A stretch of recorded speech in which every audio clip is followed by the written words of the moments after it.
All right, guys, welcome back to some Brokermint training. We're going to do another two for you, two birds, one stone, taking it out in one video. This could be a very, very short one. We'll do my best to keep it slow, I guess, to make it sure that it's a decent time video. What we're going to cover here is assigning docs and adding a checklist. And heck, we might even do a three-for out of this one, changing from listing to pending. Looks like we may be able to get that done. So looks like we'll do a three-for. Assigning docs, adding a checklist, and changing from listing to pending. What we're going to do is, I'll tell you, I'm going to use the same address we've been using when we used earlier.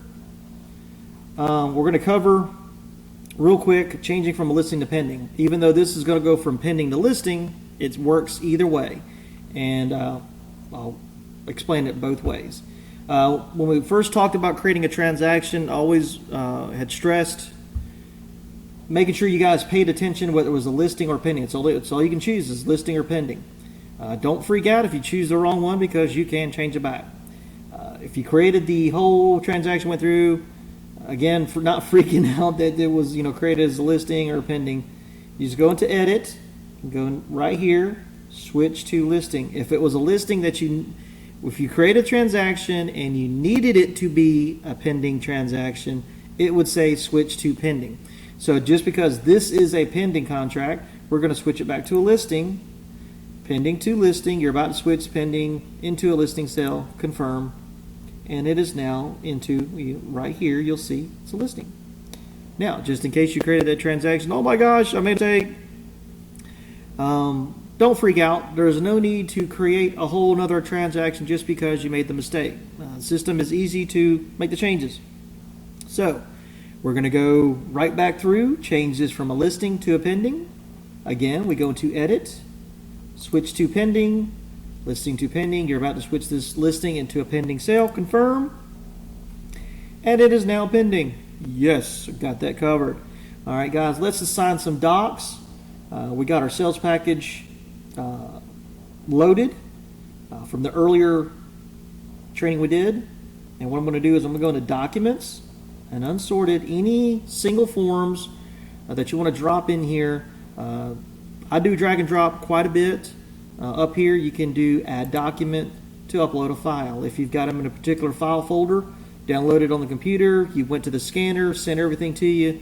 If you've already done splitting, which again, you don't have to do splitting on your own, because you can do splitting from inside Brokermint, which we covered in another video. And so what I'm going to do here is, like I said, I do a lot of drag and drop. Prefer that myself. Don't know why. I guess it's just as easy to go through and upload the file. But I'm off screen right now. I'm just going to upload some single files in here. I'm actually going to grab quite a few of them together. And here we go, my drag and drop. It says drop it here. Again, it does not matter how you have them labeled. You could have them labeled, don't want to get all crazy or anything, but it doesn't matter what they're labeled. As long as they're labeled how you can follow them, that is great. All right, waiting for everything processed. Everything is uploaded. All right, well, these are single file. These are not single pages, but they are, a couple of them are 3 pages, 2 pages, 2 pages. Okay, if you want to go assigning, you can only assign to where a part of the checklist that you don't have anything uploaded yet. If you see here, got estimated net sheet, offer counter, net sheet final, buyer agency, there's an MLS printout, contract information, referral, lead-based. And so what we're going to do is go back into unsorted. And we're going to check this. Again, it does not matter how you have this listed. Oh, I can use that as a something else. Some true drop in here real quick for you guys. Sorry about that for getting off track. All right, so what we're going to do is here. Again, if you need to just a single assign something to a part of the checklist. You've already got it split, and you've dropped all these single forms, 1 pages, 2 pages, 3 pages, however much they are. They're all going to be here in your unsorted section of your documents. Let's say you need to load this into the buyer's agency, and there it goes. Once it's assigned, it is gone. I know I told you earlier, when you split, it is still there. But once you assign it, it disappears from this list. Okay? Let's do this one. We can assign it to, so there's MLS. This is an MLS copy. And so how you can see how you can assign everything really easy. Okay? Actually, I'm going to give you a forfeit on this one. I'm going to knock quite a few out of this one. All right, so that's a quick teaching on how to assign. I'm going to go back here into the checklist. Guys, I know sometimes, and I'm glad I didn't assign anything to the lead-based paint.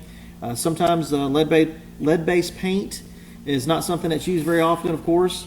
It is one of those, and even with a referral, I'm glad that's not taken up either. So I just lucked out with this. If you do not have anything, if you don't have a referral agreement, if you don't have a lead-based paint, all we got to do here is we're going to highlight the referral agreement. You can exempt it. You can ask for an exemption. Okay, so let's click here. You're asking for the exemption. All that we ask, as far as the office staff goes, when they're approving files, give them a reason why you're exempting it. Very simple. Do not need to write a whole book on it, or your college thesis was several hundred words. No need for that. Only a few words. All you have to say is no referral. That's it. There was no referral. If there was, you would have uploaded the referral form. Again, we just ask for the reason why you're asking for the exemption, just because on the other side of this, when Audrey, Linda, or even Ebony are approving files, they reject something, they have to give you a reason. So we're just asking it on this side. If you're exempting it, give us the reason why. Okay? It is, you'll see it here, exemption requested. Oh yes, I must also, when I put in your comments, hit add, and there it is.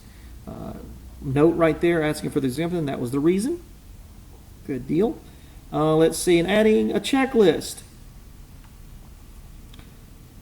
You need to add another checklist. So let's say this particular sales package did not go through, or I apologize.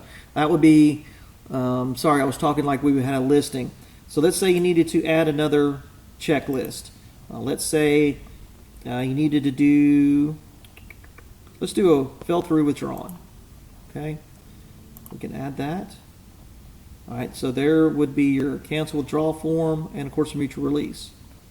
I have seen, or I have done in the past, I did not load this particular, because I always know sometimes with contracts they do fall through. We've done the mutual release and just added it to the sales package. If you ever need to add a checklist, of course earlier when we did training, we added a checklist when we were splitting forms. If you need to ever add something to the checklist, you can go up here to the action button, add a task, call it whatever you need to call it. We'll say, just for training purposes, additional addendum. I know that's not the right thing to put, but it is training purposes. Call it whatever you need it. Assign it to your name. You are the transaction owner on this. And the last thing, make sure to click this blue box. Requires a document to be attached, because if you do not click the blue box or check the blue box, you have created a task that you cannot attach anything to. We'll save it, and there it is, the new part of the checklist, additional addendum, which you will upload. If you have anything, you can do a drag and drop. I just went off screen, of course. You could do a drag and drop and go back into documents and sorted. You can load it from there. Again, two places you can do it. If you want to go a particular folder and upload it, you can do it from there if you've downloaded it from your computer. All right, guys, I do believe that covers what we did. That was assigning docs, adding a checklist, changing from listing to pending, and I believe I added one more. That was, I apologize that I had forgotten. Oh yes, that was asking for exemptions. My bad for forgetting. I hope you guys enjoyed the video. We got another one coming up. Thanks a lot for tuning in.